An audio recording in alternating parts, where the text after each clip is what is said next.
Hi hello എല്ലാവർക്കും പുതിയൊരു വീഡിയോയിലേക്ക് സ്വാഗതം. ഇന്ന് കുറച്ച് പന്നിയിറച്ചി കിട്ടിയിരുന്നു. അത് വെച്ചിട്ടൊരു റോസ്റ്റാണ് ഉണ്ടാക്കുന്നത്. കഴുകി വൃത്തിയാക്കിയ ഇറച്ചി കുക്കറിലേക്ക് ഇട്ട് കൊടുക്കാം.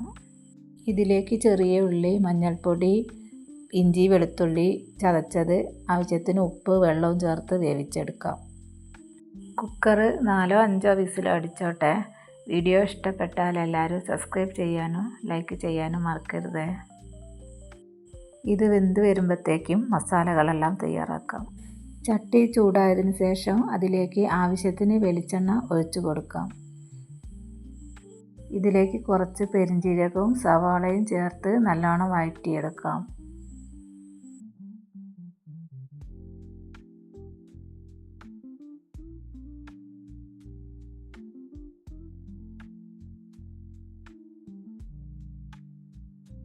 ഇതിലേക്ക് കുറച്ച് തേങ്ങാക്കൊത്തും ചേർത്ത് വഴറ്റിയെടുക്കാം.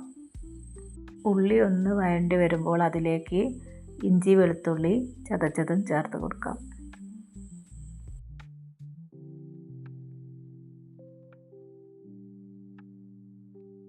ഇനി ഇതിലേക്ക് തക്കാളി ചേർത്ത് കൊടുക്കാം. ഇതിലേക്ക് മസാലപ്പൊടികളെല്ലാം ചേർത്ത് കൊടുക്കാം. മഞ്ഞൾപ്പൊടി, മുളക് പൊടി, മല്ലിപ്പൊടി, കുരുമുളക് പൊടി എന്നിവ ചേർത്ത് നന്നായി വഴറ്റിയെടുക്കാം. പച്ചക്കുത്ത് മാറുന്നത് വരെ നല്ലോണം വഴറ്റിയെടുക്കുക. വേവിച്ച് വെച്ച ഇറച്ചി ഈ മസാലയിലേക്ക് ഇട്ട് കൊടുക്കാം. എന്നിട്ട് നല്ലവണ്ണം ഇളക്കി യോജിപ്പിക്കാം. ഈ മസാലയിൽ ഇരുന്നിട്ട് ഒന്നും കൂടെ വേവട്ടെ. ഇതിലേക്ക് ഇതുവരെ ഉപ്പിട്ട് കൊടുത്തില്ല. കുറച്ച് ഉപ്പിട്ട് കൊടുക്കുക. ഇറച്ചി വേവിച്ചപ്പോൾ കുറച്ച് ഉപ്പിട്ട് കൊടുത്തിരുന്നു. അപ്പം ഇനി ലാസ്റ്റ് കുറച്ച് ഉപ്പിട്ട് കൊടുത്തതാണ്. ഇതിലേക്ക് കറിവേപ്പിലയും പെരിഞ്ജീരകം പൊടിച്ചതും കുരുമുളകും ചേർത്ത് വാങ്ങി വെക്കാം.